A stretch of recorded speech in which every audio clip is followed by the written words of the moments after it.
Ďakujem, podpredseda, za slovo. Ja chcem v prvom rade zdôrazniť, že sa zdržím hlasovania o návrhu kolegu Mazáka. Aj zdôvodním prečo.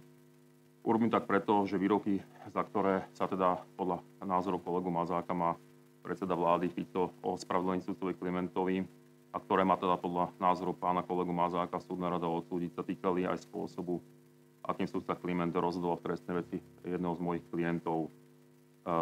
To neskôr vyplynulo teda z nálezu Ústavného súdu 2 US 300 2011, že rozhodoval v tejto veci ako nezákonný sudca, čím porušil základné právo môjho klienta na osobnú slobodu a zákonného súdu.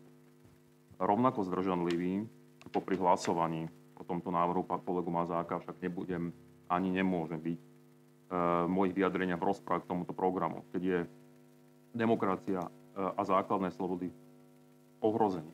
Zdržanlivosť musí ustúpiť pred povinnosťou prehovoriť, píše sa v Londýnskej deklarácii Európskej siete súdnych rád. Viazané týmto princípom nielen súdcu, ale aj člena súdnej rady považujem za nevyhnutné prerokovávanému bodu programu a najmä k návrhu pána kolegu Mazáka uviesť následovné.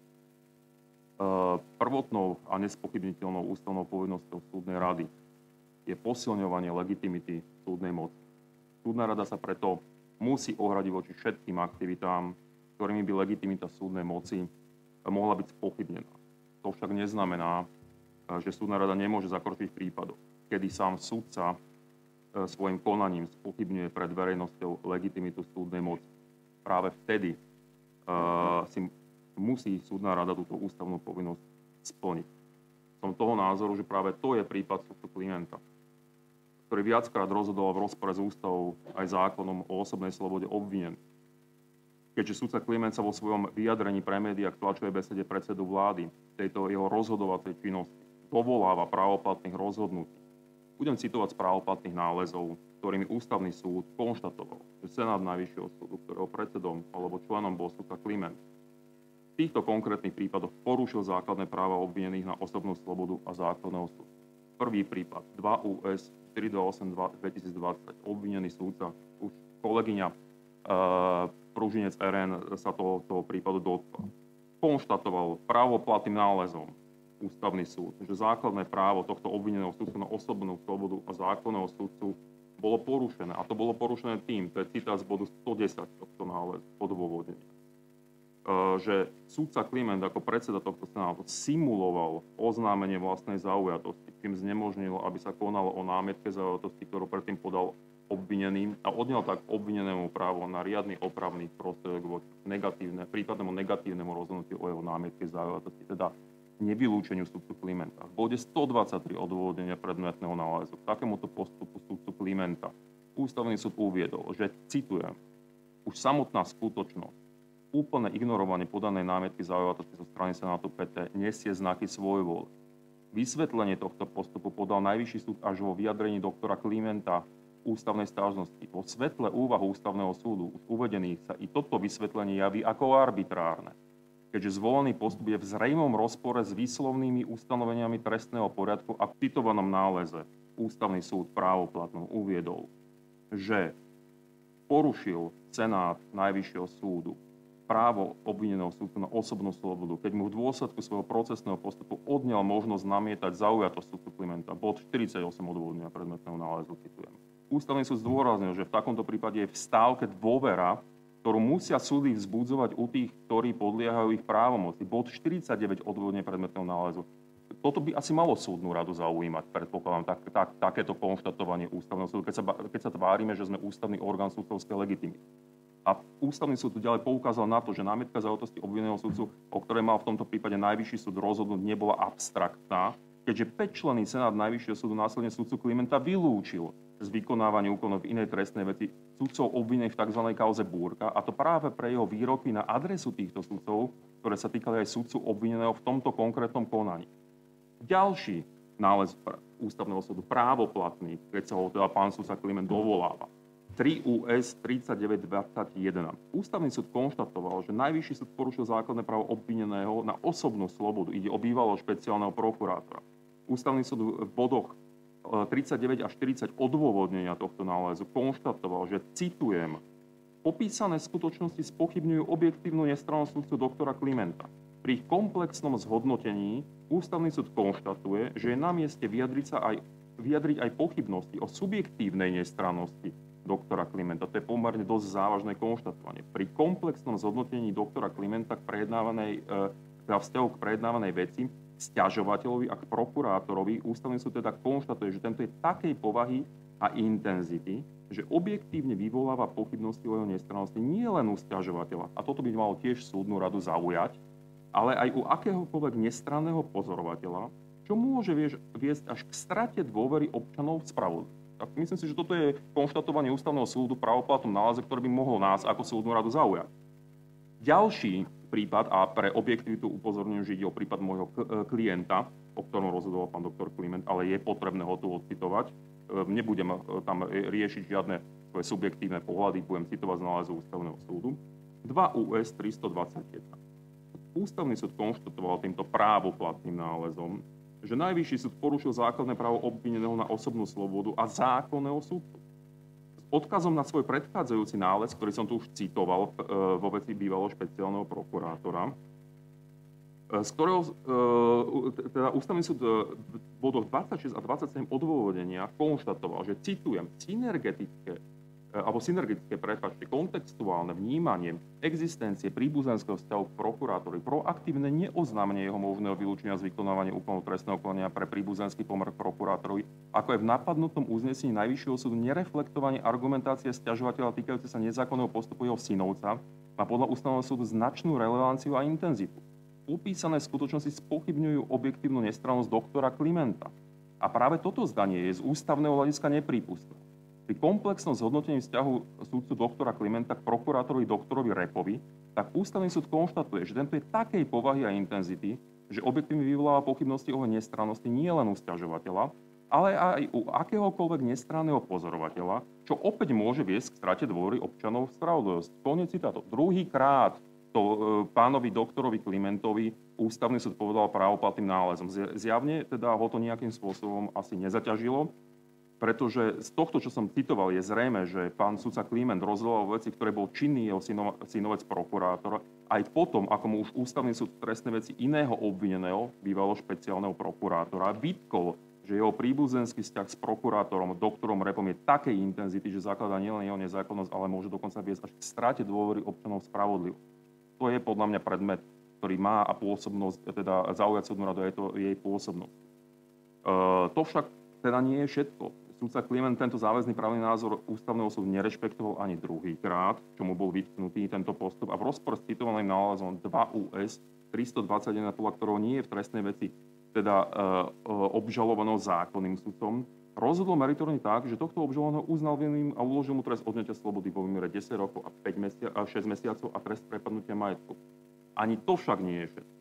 Predtým, ako Ústavný súd rozhodol nálezom týmto, ktoré som citoval, 2 US 321 o porušení základných práv obžalovaného na osobnú slobodu a zákonného sudcu, vyzval Najvyšší súd, ako to bežne robí Ústavný súd, aby sa vyjadril k ústavnej sťažnosti v tejto veci. Vo vyjadrení Ústavnému súdu, a teraz na toto poukazujem, sudca Kliment bezprecedentným spôsobom napadol Ústavný súd a profesionálnu integritu jeho sudcov, keď v ňom žiadal, aby predseda Najvyššieho súdu trval na ústnom pojednávaní ústavnej sťažnosti obžalovaného, čomu sudcov Klimenta viedli, citujem jeho slová, doterajšie skúsenosti nie len so senátom konajúcim vo veci sťažovateľa. Asi netreba dodávať, že sudca Kliment tým nemal na mysli pozitívne skúsenosti so senátmi ústavného súdu. Takéto správanie sudcu Klimenta pokračovalo aj potom, ako Ústavný súd konštatoval porušenie základných práv tohto obžalovaného, kedy mu na verejnom zasadnutí o jeho odvolaní kedy mne, ako jeho obhajcovi tohto obžalovaného, hrozil uloženie poriadkovej pokuty za to, že som poukazoval na tento nález Ústavného súdu v médiách.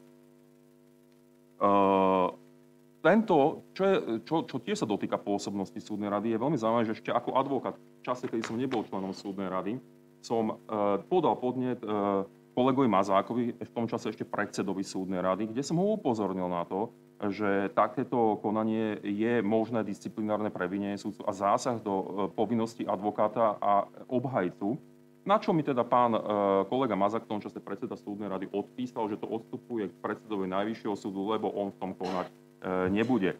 Čo je ešte zaujímavejšie, je, že potom mi na vedomie pán predseda Najvyššieho súdu zaslal list, ktorý odpovedal kolegovi Mazákovi ako predsedovi súdnej rady, ktorému povedal, a s tým sa ja zhodujem, že tento jeho postup nie je zákonný a že o tom podnete mal rozhodnúť.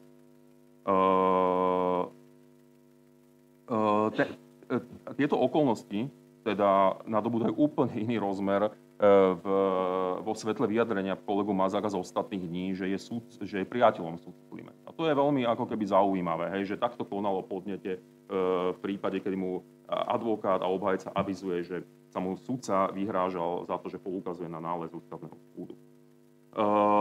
Celé toto správanie završil sudca Kliment rozsudkom, ktorý vydal teda vo veci môjho klienta, ktorého odôvodnení viackrát osobne a znevažujúcim spôsobom zaútočil na obžalovaného a jeho obhajcov. My sme tam boli viacerí obhajcovia. Na strane 46 tohto rozsudku sa sudca Kliment v jednej z obhajobných argumentácií obžalovaného vyjadril, že táto je, citujem, sudcu Klimenta, už tak povediať z ríše a teraz tu o červenej čiapočke, ktorou teda obžalovaný nielenže uráža orgány činné v trestnom konaní a konajúce súdy, ale v podstate dehonestuje sám seba. Na strane 61 tohto rozhodnutia alebo jeho odôvodnenia sa vyjadril k charakteru obžalovaného tak, že citujem teda sudcu Klimenta, tento jeho charakter obžalovaného sa potom prejavil aj v štýle obhajoby, keď orgány činné v trestnom konaní a konajúce súdy primitívne zavádzal. Na strane 61 tohto rozsudku potom sudca Kliment takýmto spôsobom verbálne zaútočil priamo na moju osobu, ako obhajcu obžalovaného, citujem jeho slova opäť. Pokiaľ obhajca doktor Bezák v konečnom návrhu dal Najvyššiemu súdu do pozornosti poviedku Karla Čapka posledný súd, tak odvolací súd v súvislosti s vyššie opísanou obhajovou obžalovaného, nebudem menovať, realizovaná hlavne prostredníctvom tohto obhajcu, dá do pozornosti poviedku Jozefa Čapka, a to, ako sa si psíček s mačičkou upiekli k sviatku tortu, pretože z takejto obhajoby by obrazne povedané muselo boleť brucho nielen orgány činné v trestnom konaní a konajúce súdy, ale každého, kto má elementárny zmysel pre slušnosť, vzájomnú úctu, rešpekt, spravodlivosť a pre pravidlá logického úsudku a vyvodzovania. Chcem len pripomenúť, že pokiaľ som ja Senátu Najvyššieho súdu poukazoval na poviedku Karla Čapka, posledný súd, tak som apeloval na ňo, pretože v tejto poviedke sa hovorí o tom, že ľudskí súdcovia na rozdiel od toho Božieho súdcu môžu rozhodovať iba z toho, čo majú v spise a čo bolo ako dôkaz vykonané. Nemôžu si myslieť, že o obvinenom vedia všetko a na základe tohto rozhodnutia o jeho vine. Čiže nebolo to žiadny osobný atak na pána doktora Klimenta a na tento vecný apel reagoval takýmto spôsobom. To, že takéto správanie sudcu Klimenta nie je ojedinelým excesom, potvrdzuje aj skutočnosť, že úplne totožným spôsobom už predtým verbálne zaútočil na obhajcu v inej trestnej veci 5. 8. 2018, ktorej v odôvodnení rozsudku zo dňa 24.1.19 označil obhajcu obžalovaného za osobu, ktorá nevie čítať s porozumením, respektíve za osobu, ktorá túto schopnosť pribúdajúcim vekom postupne stratila a následne konštatuje, že to je obhajca, kto sa riadne neoboznámil s rozhodnutím a toto má popletené. A nie súd teda. Rovnako ako v prípade obžalovaného môjho klienta, aj v tomto prípade sudca Kliment označil argumentáciu obžalovaného za tvrdenia z ríše a teraz tu o červenej čiapočke, ktorými nielenže obžalovaný permanentne uráža orgány činné v trestnom konaní a hlavne zosmiešňuje sám seba. Sudca Kliment sa následne v odôvodnení predmetného rozsudku vyhráža priamo sudcovi a kolegovi členovi súdnej rady Petrovi Šamkovi, ktorý nemal s prejednávanou vecou vôbec nič spoločné. A citujem opäť slova sudcu Klimenta. Toto je prvý, ale zároveň aj posledný krát, čo odvolací senát Peteja a jeho riadiaci predseda senátu takýmto zamatovým spôsobom, upozorňujem na zamatový spôsob, neviem, aký je podľa sudcu Klimenta nezamatový spôsob, upozorňuje dotyčného sudcu krajského súdu, aby týmto komentovaním rozhodnutí nadriadeného súdu viac neprekračoval svoje práva a povinnosti súdcu krajského súdu. Teraz sa vrátim k poslednému právoplatnému nálezu vo veci súvisiaceho s pánom sudcom Klimentom.